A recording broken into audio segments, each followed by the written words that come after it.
Noun ক্লজে কোন কোন linker গুলো ব্যবহার হয়? এখানে কি শুধু দ্যাট দিয়েই নাউন ক্লজ হয়, নাকি নাউন ক্লজ করার সময় আমরা অন্যান্য শব্দের ব্যবহার করতে পারি, যেমন বিভিন্ন রকম WH ওয়ার্ড? আচ্ছা, ইফ দিয়েও কি নাউন ক্লজ করা যায় নাকি?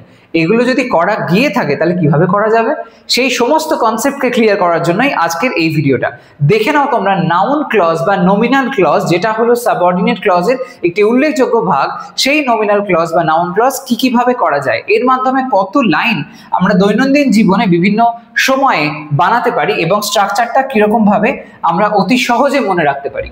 এখানে আমি যে কটা লাইন লিখেছি, লাইনগুলোর মধ্যে দিয়ে যত গুরুত্বপূর্ণ যে লিঙ্কারগুলোর ব্যবহার নাউন ক্লজে আমরা দেখি, সব কটা আজকে এখানে আমি তোমাদের সামনে এক্সপ্লেন করতে চলেছি।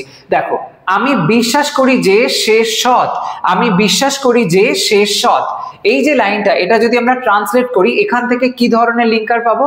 যে লিঙ্কারটার ব্যবহার সব থেকে বেশি হয়, অর্থাৎ কনজাংশন হিসেবে যেটা নাউন ক্লজ আমরা বেশি দেখি সেটা হলো দ্যাট, তার ব্যবহারটা লক্ষ্য করব। আমি বিশ্বাস করি যে, তার মানে কি?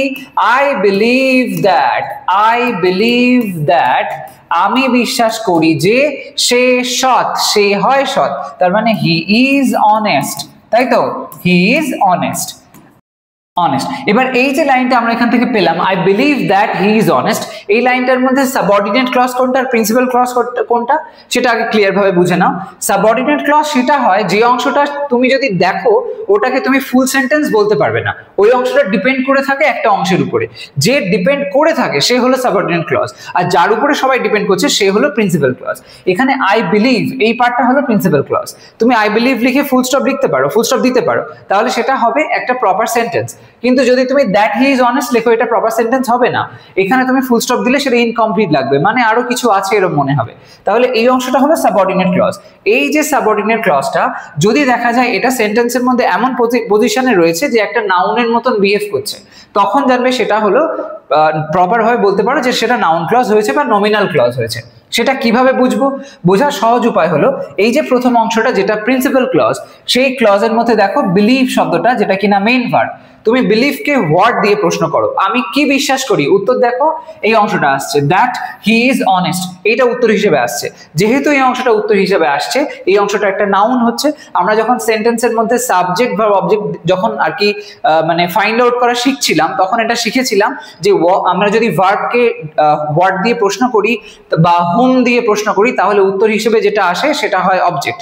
তো সেরকম ভাবেই এইখানে যে ভার্ব, একে যখন তুমি ওয়ার্ড দিয়ে প্রশ্ন করছো, এই অংশটা উত্তর হিসেবে আসছে যে আমি কি বিশ্বাস করি, না যে সে হয় সৎ, এইটা আমি বিশ্বাস করি, তাহলে এটা উত্তর এলো। তাহলে এটা অবজেক্টের মতন কাজ করলো, আর অবজেক্ট মানে সেন্টেন্সে সেটা নাউনই বা প্রোনাউন বা এরকম কেউ হবে। তো নাউন প্রোনাউন যেহেতু হয়, সেই সেন্স থেকে এটাকে আমরা নমিনাল ক্লজ বলতে পারি, কারণ এই একটা অবজেক্টের মতন কাজ করছে বা একটা নাউনের মতন কাজ করছে। বোঝা গেল? তো এই রকম থিওরি অনুযায়ী আমরা দেখব কিভাবে নাউন ক্লজ আমরা বাকি সেন্টেন্সগুলোর মধ্যে করতে পারি, যেখানে শুধু দ্যাট নয় আরো অন্যান্য সমস্ত লিঙ্কারের ব্যবহার হবে। প্রথম লাইনে আমরা দেখতে পেলাম দ্যাট লিঙ্কারের ব্যবহার হয়েছে, আরো দেখে নাও কি কি ধরনের লিঙ্কার বা জয়নার এই ধরনের লাইন বানাতে সাহায্য করে। পরেরটা, আমি ভাবছি সে আসবে কিনা, এই যে লাইনটা, এখানে কন্টিনিউয়াস সেন্স কিন্তু লিখলে হবে না। আমি ভাবছি বলতে এটা আমি ভাবি এরকম ধরনের সেন্সে বলতে হবে। বাংলা এরকম আমরা এরকম বলি, কিন্তু প্রপার স্ট্রাকচারে ফেলতে গেলে এখানে আমি ভাবি বললে ভালো হয়। আই ওয়ান্ডার, আই ওয়ান্ডার লেখার পরে ইফ এর ব্যবহার করো। আই ওয়ান্ডার ইফ সে আসবে কিনা, if he will come, if he will come, I wonder if he will come। তো এই যে লাইনটা এখানে if he will come, এই যে অংশটা হয়েছে, এটার ক্ষেত্রে দেখো সেম স্ট্রাকচার কাজ করলো। এখানে লিঙ্কার হিসেবে আমরা দেখলাম ইফ এর ব্যবহার হতে। একটা ভুল ধারণা আছে যে ইফ বোধহয় নাউন ক্লজে ব্যবহার হয় না, সেটা কিন্তু নয়। এখানে তার একদম পারফেক্ট এক্সাম্পল। আমি যদি এখানে ওয়ান্ডারকে প্রশ্ন করি যে আমি কি ভাবি, আমি কি নিয়ে ওয়ান্ডার করি, তখন কি আসছে উত্তরটা? ইফ উইল কাম, এই বিষয়টা, যে আমি ওয়ান্ডার করি সে আসবে কিনা, এই বিষয়টা। একমাত্র এরকম ধরনের যখন সেন্টেন্স করবে সেক্ষেত্রে ইফ দিয়ে করলে তখন সেটা হবে একটা নাউন ক্লজ। যখন তুমি এই ভার্বকে প্রশ্ন করছো হোয়াট দিয়ে এবং উত্তর হিসেবে এই পার্টটা হচ্ছে, সেখানে ইফ একটা কনজাংশন হচ্ছে বা লিঙ্কার হচ্ছে, যেটা নাউন ক্লজ তৈরি করতে সাহায্য করছে। ওকে, পরেরটা দেখো, আমরা জানি না সে পরীক্ষায় পাস করেছে কিনা। একই রকম স্ট্রাকচার এখানেও অ্যাপ্লাই করতে পারি, শুধু এখানে ইফ এর পরিবর্তে আমরা ওয়েদার ব্যবহার করব। তাহলে লাইনটা এরকম ভাবে হবে, আমরা তো we don't know, we don't know আমরা জানি না whether whether সে পরীক্ষায় পাস করেছে কিনা, whether she passed the exam. We don't know whether she passed the exam. তো এখানে we don't know আমরা কি জানি না, উত্তর আসছে whether she passed the exam. তাহলে whether এখানে একটা নাউন ক্লজের লিঙ্কার হিসেবে কাজ করছে, তাই তো? তো এখানে whether she passed the exam এটা অবজেক্ট হয়ে গেল, কারণ আমি নো কে যখন প্রশ্ন করছি আমি কি জানি না, উত্তর এই পার্টটা আসছে whether she passed the exam, তাহলে এটা অবজেক্ট লাইক ওয়েতে কাজ করলো, তাহলে এটা নাউন ক্লজ হলো, এ ব্যাপারে কোনো সন্দেহ নেই। পরেরটা দেখো, সে ব্যাখ্যা করলো গতকাল কি ঘটেছিল। তো সে ব্যাখ্যা করলো লেখা যাক she explained, ব্যাখ্যা করলো, এক্সপ্লেন করা, সিম্পল পাস্ট টেন্সে she explained। কি ঘটেছিল, তো what ব্যবহার করব, what, গতকাল কি ঘটেছিল, what happened, কি ঘটেছিল, what happened, গতকাল yesterday হলো। she explained what happened yesterday, she explained what happened yesterday। তো এখানে যদি তুমি এক্সপ্লেন কে প্রশ্ন করো সে কি এক্সপ্লেন করেছিল, আনসার কি আসছে what happened yesterday, এই সাবঅর্ডিনেট ক্লজ পার্টটা। তো তাহলে এই যে what happened yesterday এটা হলো এখানে সেই সেন্স যেটা বোঝাচ্ছে যেন একটা অবজেক্টের মতন কাজ করছে। তো সেই সেন্সে এই what happened yesterday এটা হলো একটা প্রপার নাউন ক্লজের স্ট্রাকচার। তো সেই সেন্স অনুযায়ী এখানে দেখতে পাচ্ছি what হলো একটা লিঙ্কার যে এখানে নাউন ক্লজের এই স্ট্রাকচারটাকে গঠন করতে সাহায্য করেছে। পরেরটা দেখো, আমি জানি না আমার কলম কে নিয়েছে, আমি জানি না আমার কলম কে নিয়েছে। এখানে আমরা লাইনটা এইভাবে করতে পারি, আমি জানি না তো আই ডোন্ট নো লিখবো, আই ডোন্ট নো, আমি জানি না আমার কলম কে নিয়েছে। তো আমার কলম কে নিয়েছে, হু কে নিয়েছে, তো প্রেজেন্ট পারফেক্ট টেন্সে করা যেতে পারে who has taken my pen, I don't know who has taken my pen, I don't know who has taken my pen, আমি জানি না কে আমার পেনটা নিয়েছে। তো এই যে লাইনটা I don't know, আমি যদি নো কে প্রশ্ন করি যে কি জানি না, উত্তর কি আসছে who has taken my pen। তাহলে এই যে who has taken my pen এটা হলো নাউন ক্লজ, তাই তো? কারণ এটা অবজেক্ট লাইক ওয়েতে কাজ করছে, এবং এই যে হু এর ব্যবহারটা এখানে হয়েছে এটা এখানে সেই নাউন ক্লজের লিঙ্কার হিসেবে কাজ করছে, জয়েন করতে সাহায্য করেছে। পরেরটা দেখো, আমাকে বলো পার্টিতে তুমি কাকে দেখেছো, আমাকে বলো পার্টিতে তুমি কাকে দেখেছো। তো এখানে লাইনটা আমরা এইভাবে লিখবো, আমাকে বলো, লাইক এটা যেভাবে বলা হয়েছে যেন এটা একটা দেখো নির্দেশ দেওয়া হয়েছে আমাকে বলো, তার মানে এটা ভার্ব দিয়ে শুরু করতে হবে, অর্থাৎ এটা হয়েছে ইম্পারেটিভ সেন্টেন্স। তো টেল মি, আমাকে বলো, টেল মি হুম, কাকে, টেল মি হুম, তুমি কাকে দেখেছো, হুম ইউ স পার্টিতে, at the party, whom you met এটাও বলতে পারো, tell me whom you saw at the party, তুমি কাকে দেখেছো সেটা আমায় তুমি জানাও, বা হুম ইউ মেট বললে সেটাও চলবে এই সেন্সে। যাই হোক, তো এখানে টেল মি এর পরে এই যে হুম, এই হুম থেকে শুরু করে বাকি যে অংশটা এটা হলো সাবঅর্ডিনেট ক্লজ, যেটা এখানে একই রকম ভাবে নাউনের মতন কাজ করছে। প্রশ্ন করেই দেখো, টেল কে প্রশ্ন করো, আমাকে বলো, আমাকে কি বলো, উত্তর কি আসছে whom you saw at the party. এই যে whom you saw at the party এটা যেহেতু কি এর উত্তর আসলো তাই জন্য এটা হয়ে যাচ্ছে নাউন ক্লজ, যেহেতু এটা নাউনের মতন কাজ করছে। পরেরটা, আমি বলতে পারছি না কার ফোন বেজে চলেছে, আমি বলতে পারছি না, তাহলে লেখা যাক সেইভাবে, আমি বলতে পারছি না, তো এই সেন্সে আই ক্যানট টেল বলতে পারি, আই ক্যানট টেল, আমি বলতে পারছি না বা বলতে পারি না কার ফোন বেজে চলেছে, মানে কন্টিনিউয়াস আসছে সেন্সটা। তো হুজ ফোন, হুজ ফোন বেজে চলেছে is ringing,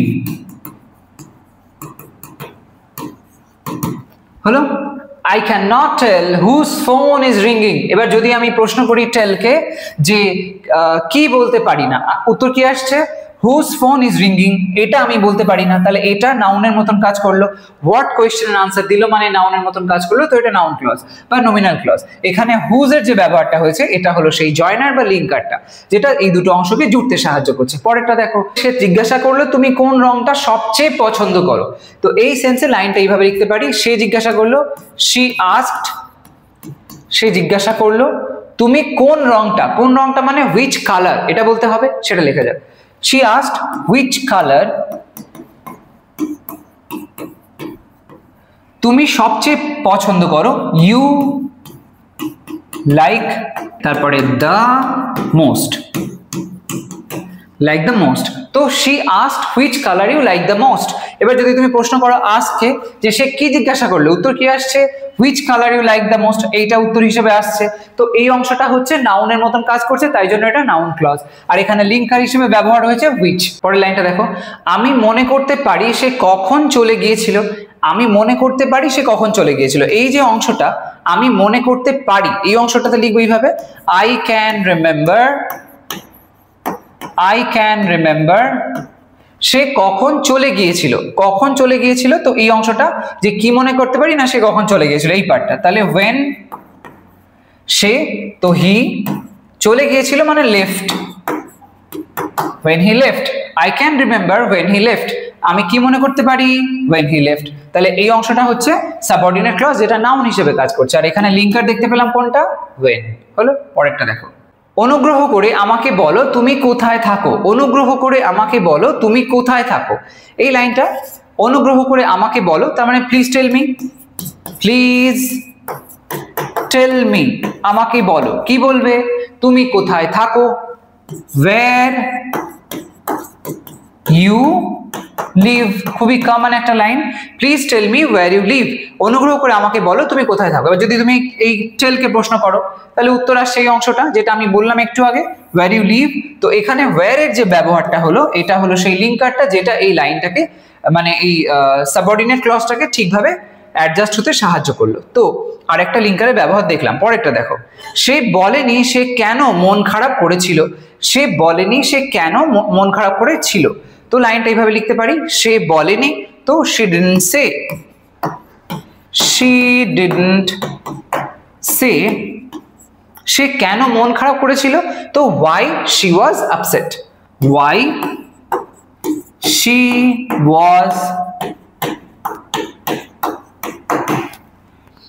she didn't say why she was upset সে বলেনি যে সে কেন মন খারাপ করেছিল। তো এই অংশটা যে ডিডন্ট সে, সে কি বলেনি, উত্তর আসছে why she was upset, এইটা উত্তর আসছে। তাহলে এখানে এই অংশটা হয়েছে সাবঅর্ডিনেট ক্লজ, যেটা কিনা নাউন হিসেবে কাজ করছে, এবং why এখানে সেই লিঙ্কারটা। পরেরটা দেখো, সে ব্যাখ্যা করলো না সে কিভাবে সমস্যার সমাধান করেছিল। সে ব্যাখ্যা করলো না সে কিভাবে সমস্যার সমাধান করেছিল, তো সে ব্যাখ্যা করলো না, হি ডিড নট, ব্যাখ্যা করলো না মানে এক্সপ্লেন করলো না, হি ডিড নট এক্সপ্লেন বা didn't explain, he didn't explain কিভাবে মানে কি, হাউ, হাউ হি সমস্যার সমাধান করেছিল, how he solved the problem. তো এই লাইনটা যদি তোমরা খেয়াল করো, সে কি ব্যাখ্যা করলো না, উত্তর আসছে how he solve the problem. তাহলে এটা হলো সাবঅর্ডিনেট ক্লজ। আর এখানে লিঙ্কার কি দেখলাম, হাউ ব্যবহার হতে। তো এরকম ভাবে তোমরা এই সমস্ত লাইনস গুলোকে বানাতে পারো অতি সহজে, ঠিক আছে। এবং এখানে এই যে লিঙ্কারের ব্যবহারগুলো দেখলাম, এইভাবে তোমরাও কিন্তু বিভিন্ন রকমের লাইন বানাও, আশা করি সমস্যা হবে না। যদি তাও দেখো যে কোথাও সমস্যা হচ্ছে, সেটাও কমেন্ট সেকশনে জানাও, আমি ডেফিনেটলি সেই কনসেপ্টটাকে ক্লিয়ার করার চেষ্টা করব। আজকের ভিডিওটা এই পর্যন্তই থাকছে। যদি মনে হয় বেশ ইনফরমেটিভ ছিল, তাহলে একটা লাইক করতে ভুলো না, শেয়ার করো সমস্ত ফ্রেন্ডসদের মধ্যে। আর এই চ্যানেলটাকে এখনো সাবস্ক্রাইব না করে থাকলে ডেফিনেটলি করে নাও। আজ তবে আসি, সবাই ভালো থাকো, সুস্থ থাকো, বাই বাই।